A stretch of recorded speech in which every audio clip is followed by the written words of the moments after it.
before we sit down, can I weigh you? I want to see what celebrities you weigh like. Come over here. Don't worry, I'm not going to... Can we weigh you then? Yeah, I've already weighed me. I'm Eric Bristow. OK, let's see. I don't know stones. Yeah, let's see. You are... No, it's not in stones. You are halfway between Danny DeVito and Stephen Hawking, like it says. That's all.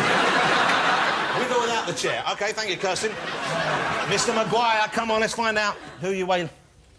Half of John Candy. He's half of John Candy.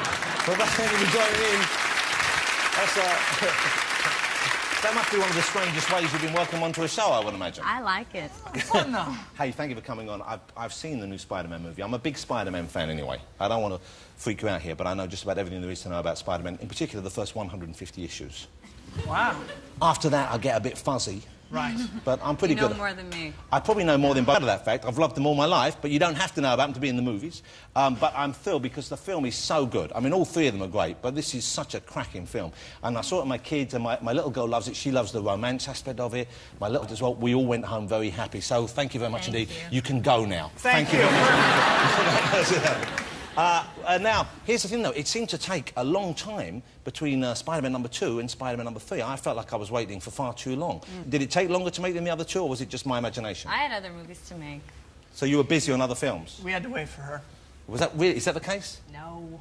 No, it was a little less than 3 years between the release of 2 and 3, and we didn't have... We had to start fresh after we released the second one, so we had to, you know, come up with a story, write a script, pre-production, the effects, all that stuff, shoot it, edit it, put it out. Yeah, but it did... The boys had to get in shape. Did you get out of shape? Because I saw some pictures of you looking quite portly. It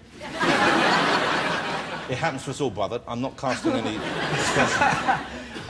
Yeah, I kind of let it go there. Yeah. What a nice feeling, though, eh? It was good. It was good. Because I remember the first film, because you were walking around with your shirt off the whole time, and I thought, here's a young man who's got in shape for a movie. He's obviously the part requires it, but you were proud as punch of your new physique. Yeah, of course I was. You know, it took me like 7 months to get that. Wow, it must have felt great. It was great, and then it was equally as great eating all those donuts and cookies later. Before we talk more about Spider-Man, and we will do, and unfortunately for you, I could speak about the film and the books all night long. Do you remember issue 99 when he wakes up and he's grown 4 extra arms? That's not true. It is true, in issue 99. And then in issue 100, he realises it was some sort of weird trick on his mind, and then 101 he meets Morbius, the living vampire. Anyway. You okay? I'm not buying it. It's true! Okay. Don't start. I read the first 100 issues. Well, that's 101. You said 99, though. You were too busy stuffing your face with donuts after you got Good point. 99, he wakes up with 4 arms. You got me. I'm telling you, Maguire. I believe you. Yeah, you better. Kirsten, that's all I've got. OK, before we talk more about Spider-Man, though, you guys have been in fashion and in show business for an inordinately long time, longer than most people would think. How old were you both when you started in acting? What was your first professional acting job, Kirsten? Oh, a Kick cereal commercial, probably. About how old would you have been then? 4 or 5. Wow.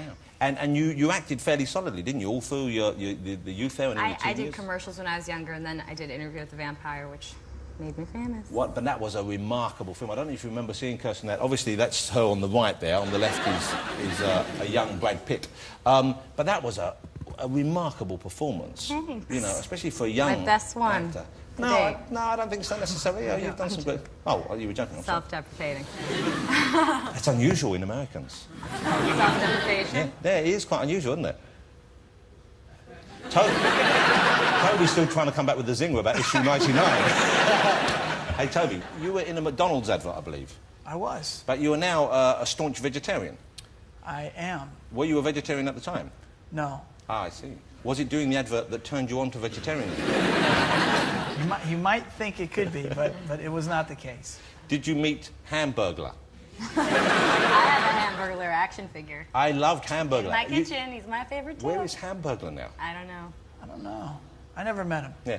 I wasn't really asking you where he was. I didn't expect you to know. I'm very literal. I'm very literal. Hey, here's a film that you and I love. You made this after you first appeared in Spider-Man. Seabiscuit. I don't know if you saw Toby in Seabiscuit, but it was a tremendous film.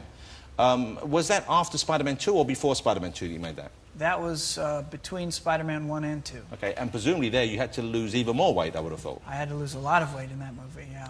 I didn't think I would enjoy that movie as much as I did because jockeyism. I'm not sure if it's that the correct phrase for being a jockey. Never heard it before. Yeah, it's not something that had excited me in the past, and yet when I saw it, I thought, I love this jockey action. Yeah. And I was quite hoping that the success of Seabiscuit would bring about a whole wave of jockey movies. Yeah, didn't happen. At the very least, I was hoping you would sign I'm- on for Seabiscuit 2. I'm just curious about what you like about the jockey action. Small men in caps, what's not to like?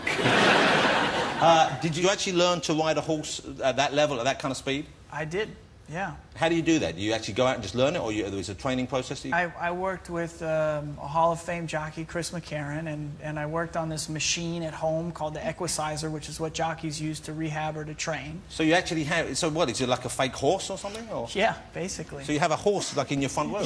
Yeah, like a mechanical horse. Wow, that sounds fantastic. Yeah, it was And kind of cool. can you do it while you're watching TV and stuff, and other jobs, like getting your email and stuff, or do you have to focus on it? It's pretty hard, so that would be a real lazy man's workout. Wow. And do you still have your mechanical horse? No, I got rid of my mechanical horse. About the time the donuts were delivered? It did coincide. Would you recommend a mechanical horse to other people wishing to get in shape? Not necessarily. I have a running machine. I prefer the idea of a horse. It's hard work. I mean, you might want to try it. How about a little variety? A little running, a little mechanical horse. You say it's hard work, but you're sitting down, aren't you? True. How hard can it be? Surely the mechanical horse is doing most of the work. It's not motorized. Kirsten. Yeah.